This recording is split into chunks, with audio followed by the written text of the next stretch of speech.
Past present और future reading करने जा रहे हैं 3 कार्ड से। तो देखेंगे क्या हो रहा है। ओके, यस एंड फ्यूचर क्या है आपका। तीनों कार्ड हम निकाल के फिर एक एक डिस्क्रिप्शन आपको लिए करते हैं, ठीक है। यस, हाँ, बहुत ध्यान से आप लोग देखिएगा, मैं पास कर देता हूँ। अब ये 3 कार्ड रीडिंग होगी और 3 कार्ड में ही हम सब कुछ जानने का कोशिश करेंगे। तो रीडिंग बहुत लंबी नहीं होगी लेकिन आप लोग से रेजोनेट करेगी। तो ये 8 ऑफ वांड्स का कार्ड आया हुआ है जो उल्टा है, ठीक है। ये जनरल रीडिंग रहेगी, ऑल साइन की रीडिंग रहेगी, टाइमलेस रहेगी, ठीक है ना। ये मैरिड अनमैरिड है या कोई भी है, किसी भी प्रकार के होंगे तो सब लोग ये देख सकते हैं। आप लोग, ऐसा नहीं है, ये आपके लिए रीडिंग है, ठीक ना। आपकी लाइफ में क्या आ रहा है, जो भी हैं, आप अनमैरिड हैं, मैरिड हैं, कैसी भी आपकी सिचुएशन है, ठीक है। मेल है, फीमेल है, कोई भी है, सबके लिए है। तो हम लोग अब यहाँ पर जानने का कोशिश करते हैं आपका पास्ट कैसा था।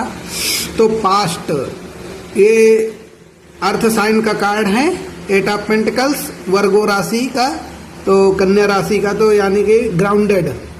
इसका मतलब है आप लोग ग्राउंडेड पर्सन हैं, काफ़ी ज़्यादा ज़मीन से जुड़े हुए। और पास्ट में आपके पास क्या प्रॉब्लम थी, फाइनेंस की प्रॉब्लम दिख रही है जो पास्ट लाइफ में आपके थी, मतलब कि इसी लाइफ के पास्ट जो आपका बीत गया उस टाइम तक।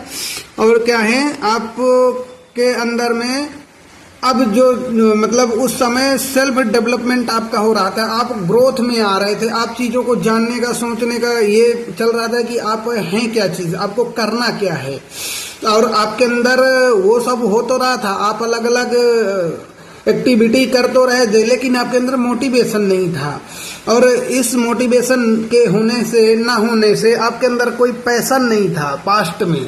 तो वो पैशन और मोटिवेशन ना होने से आप अपने पाथ से डिस्टर्ब हो जाते थे। आपके लिए जो फाइनेंशियल जो आपके लिए गेन करना था, आपको जॉब कैरियर पे जो फोकस करना होता था, वो चीज़ें आप नहीं कर पाते थे क्योंकि आप कहीं ना कहीं आपके माइंड में क्लैरिटी नहीं होती थी। आप मेहनत तो कर रहे थे लेकिन आपका जो एक डायरेक्शन था ना वो मिस था। आपको सही पाथ नहीं मिल रहा था पास्ट में कि आपको करना क्या है। आप फर्ट पे फर्ट लगाए जा रहे थे, फर्ट पे फर्ट लगाए जा रहे थे और बहुत ज़्यादा आप अपने आप को परफेक्शनिस्ट बनाने में लगे हुए थे, लेकिन आपको सही पाथ नहीं मिल रहा था कि आपके जीवन का लक्ष्य क्या है।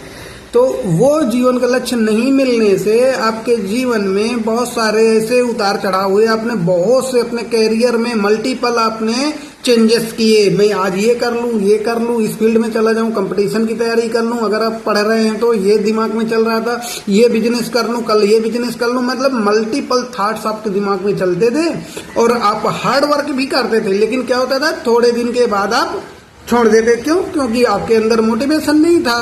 आपके अंदर पैशन तो आता था लेकिन वो पैशन गायब हो जाता था तुरंत। ये चीजें होती थी आपके साथ। तो आप समझ नहीं पा रहे थे कि आपके साथ हो क्या रहा है। आप मैनिफेस्ट बहुत करते थे, बहुत ज्यादा मैनिफेस्ट करते थे अपने कि मैं क्या करके मेरे भविष्य क्या है, मेरा लाइफ क्या होगा। ये चीज आप बहुत मैनिफेस्ट करते थे कि कुछ अच्छा हो जाए, कुछ अच्छा हो जाए। और आप स्किल्स डेवलप करने में भी लगे थे। बहुत सारा आपके अंदर स्किल्स का लैक था। माने जैसे आपको बहुत चीजें परफेक्ट थी नहीं, आपको आती ही नहीं थी, आपको नॉलेज में चीजें थी ही नहीं। जैसे होता है बहुत से लोग ग्रेजुएट हो जाते हैं, उनको कंप्यूटर नहीं आ रहा है, इंग्लिश बोलना नहीं आ रहा है, लेटर टाइप करना नहीं आ रहा है। ऐसा है, मतलब एक जस्ट कॉमन में बता रहा हूँ, ये चीजें आपके साथ थी, ठीक है। और ये आप डिसीजंस भी नहीं बना पा रहे थे। आप अपने जो डिसीजन लेते भी थे वो गलत हो जाते थे। आप कई बार अपने सेल्फ डाउट में भी आते थे, यार मेरे साथ हो क्या रहा है, क्या चीजें चल रही है ना। आप प्रैक्टिकली बनकर चलने की कोशिश बहुत करते थे कि प्रैक्टिकलिटी में जीऊं, लेकिन वो होता ही नहीं था आपसे। ये चीज आपके लिए प्रॉब्लम कर रही थी। आप बिजनेस की तरफ बहुत बार रुक करते थे, यार मैं बिजनेस कर लूं, अपना स्टार्टअप कर लूं, लेकिन वो चीजें आपके साथ में होती ही नहीं थी, ठीक है ना। और आपके अंदर ईगो तो था, ये ईगो आपको कई बार झुकने नहीं देता था, कई बार आपको आपके पैशन में काम नहीं करने देता था, तो पास्ट आपका ऐसे ही बीता है। स्ट्रगलिंग था, कोई मोटिवेशन नहीं रहता था आपको आपके करियर को लेकर। तो ये चीज़ें अगर आपके अंदर में थी तो आप जरूर बताइएगा, हमें डीएम कीजिएगा, ठीक है ना। अब देखते हैं फिर उसके बाद जब आपका आया प्रेजेंट, जो अभी की कंडीशन चल रही है उसमें क्या है, फायर साइन का कार्ड है। मैंने आपके अंदर अब आ गया एक आग, एक तड़प, अपने कैरियर को अच्छा करने का एक तड़प आपके अंदर आ गया, अपनी लाइफ को अच्छा बनाने का, चाहे वो लव लाइफ हो, चाहे कैरियर में हो, चाहे हेल्थ में हो, चाहे आपका बिजनेस लाइफ, ओवरऑल आप अपने जीवन को समझने में आ गए कि अब मुझे क्या करना है। फायर साइन है, एरीज का कार्ड है, एरीज इसका जोडिएक साइन है, 4 नंबर का कार्ड है, 4 नंबर होता है राहु का। मैंने राहु का नंबर ये प्रदर्शित कर रहा है कि मैं क्या कर लूं, मैं क्या बन जाऊं, मतलब अपने कैरियर को, अपनी लाइफ को एकदम बहुत हाई पोजीशन पे लेके चले जाना, वो चीज अब आप इस समय प्रेजेंट में कर रहे हैं कि मैं कैसे आगे निकल जाऊं, अपनी लाइफ को कैसे मैं बहुत बेहतर लाइफ की ओर लेकर जाऊं। और आप अपने अंदर जो एक इनर इंजीनियरिंग होती है ना, जिसको हम कहते हैं सेल्फ ग्रोथ करना, एक इनर इंजीनियरिंग करना, अपनी कमियों को पहचानना, उन कमियों को दूर करना, ठीक है ना। आपके अंदर जो लैक ऑफ डिसिप्लिन है, आपको के ये सबसे बड़ा बैड पॉइंट है कि आपके अंदर में डिसिप्लिन नहीं है, आप एक चीज पर चल नहीं सकते हैं, थोड़े दिन चलेंगे रुक जाएंगे, डिसिप्लिन आप अपना ही तोड़ देते हैं और आप खुद को कंट्रोल करते हैं चीजों को लेकर। उस डिसिप्लिन को भी आप नहीं अभी मेंटेन कर रहे हैं, जिसको आपको अब मेंटेन करना है, ठीक है ना। और आपको खुद को कंट्रोल करते हैं, आप अब बहुत ज्यादा खुद को कंट्रोल करते हैं। ये चीजें आपको नहीं करना चाहिए, चाहे वो लव लाइफ हो, चाहे कैरियर लाइफ हो। आपको कंट्रोलिंग नेचर छोड़ना है, क्यों, जीवन को निर्बाध चलने देना चाहिए। आपको अपने कैरियर को, चाहे लव लाइफ को, आपको अपने आप को फ्रीली मूव करना चाहिए। जब आप फ्रीली मूव करेंगे तो कहीं पर भी एडजस्ट कर जाएंगे। कंट्रोल करने से चीजें गड़बड़ होती हैं। आपका नेचर जो है ना स्टबन हो जाता है। स्टबन नेचर के कारण आप क्या करते हैं, कई बार सामने वाले की भावनाओं को चोट पहुंचाते हैं, समझ ही नहीं पाते कि आप अपने लाइफ के चलते क्या कर रहे हैं।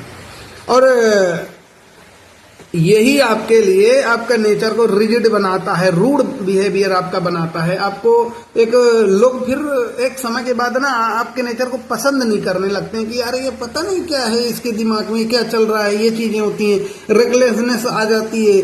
उस चीज को आपको खत्म करना है। कंट्रोल आपको दूसरे के ऊपर, जैसे आप मैरिड हैं, अपने पति के ऊपर कभी कंट्रोल नहीं करें, आप लव लाइफ में हैं तो कभी कंट्रोल नहीं करें। आपका नेचर कंट्रोलिंग है, इसके कारण से आपके रिश्ते डिस्टर्ब होते हैं बहुत ज्यादा, ठीक है ना। ये कंट्रोलिंग नेचर आप दिखाते हैं और डोमिनेट करने की कोशिश भी करते हैं अपने पार्टनर को, तो आपके रिश्ते गड़बड़ हो जाते हैं। क्यों, इन सब में फ्रीडम भी होना चाहिए और साथ में इक्वल गिव एंड टेक रहना चाहिए रिश्तों को लेकर, वहां आप फेल हो जाते हैं। इसीलिए आपकी लव लाइफ में प्रॉब्लम आती है बार बार आपकी लव लाइफ में जो प्रॉब्लम आती है वो यही है।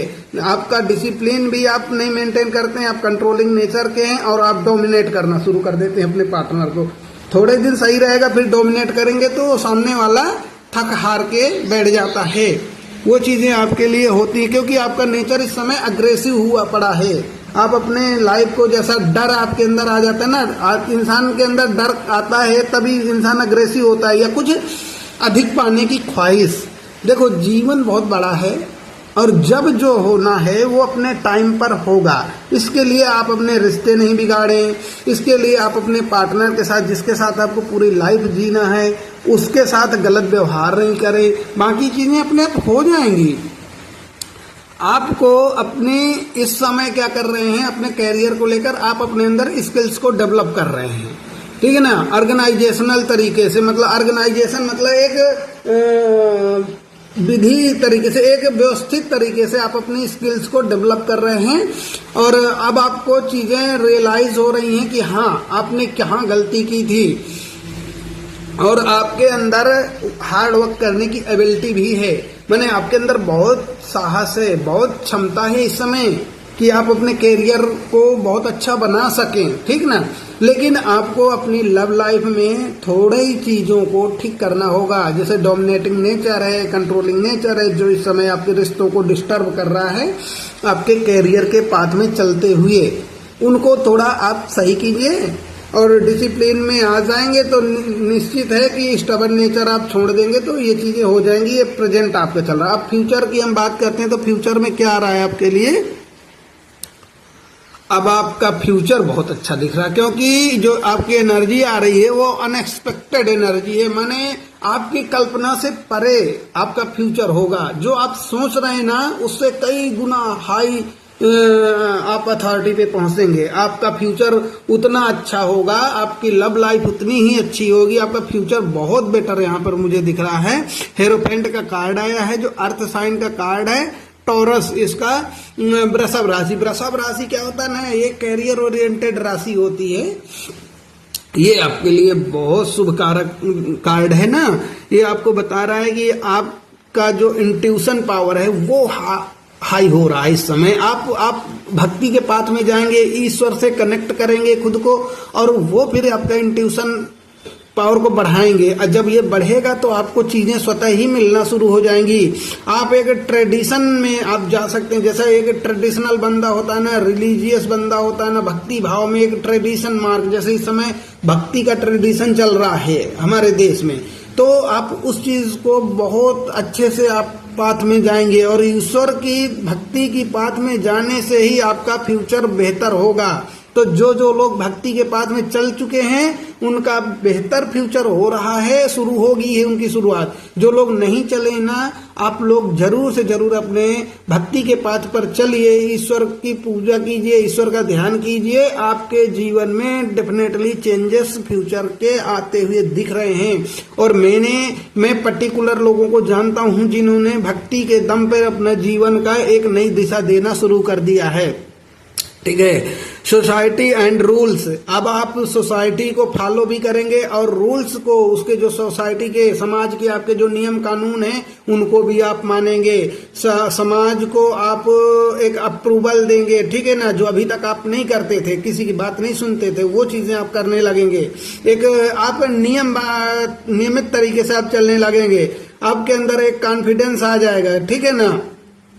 वो चीज आप फॉरगिवनेस में आ जाएंगे। जो अभी आपकी प्रेजेंट सिचुएशन थी, आप कंट्रोलिंग थे, स्टबर्न थे, है ना, डोमिनेट करते थे, अब आपके अंदर जैसे ही भक्ति के पाथ पे आप चलेंगे तो आपके अंदर फॉरगिवनेस आ जाएगी। आप छोटी छोटी चीजों को, लोगों को, अपने पार्टनर को माफ करना शुरू कर देंगे। जब आपके अंदर फॉरगिवनेस की एनर्जी आ जाएगी, भूलने की एनर्जी आ जाएगी, फॉरगेट करने की एनर्जी आ जाएगी, फिर उसके बाद आपके अंदर दया आएगी, विजडम आएगा, ठीक है ना, ट्रस्ट डेवलप होगा, बॉन्ड बनेगा। फिर आपके रिलेशनशिप में एक नया बॉन्ड बनेगा, आपके अंदर प्रेम आ जाएगा, भर जाएगा प्रेम। जैसे ही भक्ति के पाथ में आप चलना शुरू करेंगे आपके अंदर प्रेम ही प्रेम भर जाएगा और आपके अंदर इतना विजडम आ जाएगा, इतना आपके अंदर ट्रस्ट आ जाएगा अपने रिलेशनशिप को लेकर कि फिर आप नियमित तरीके से आपका लाइफ बहुत सुपर हो जाएगा। उसके बाद वही मैं बोल रहा था शुरू में कि आपकी एनर्जी अनएक्सपेक्टेड होगी। जैसे ही भक्ति के पाथ में चलेंगे आप, आपकी एनर्जी बहुत एक्सपेक्टेड हो जाएगी और ये समझिए आपका जीवन बहुत बेहतर हो जाएगा। समाज के साथ अच्छे से चलेंगे, अपने फैमिली, अपने परिवार, अपने प्रेमी के साथ आपका जीवन बहुत अच्छा होगा, ठीक है ना। उसके लिए आपको आपके भक्ति के पाथ पे चलना होगा।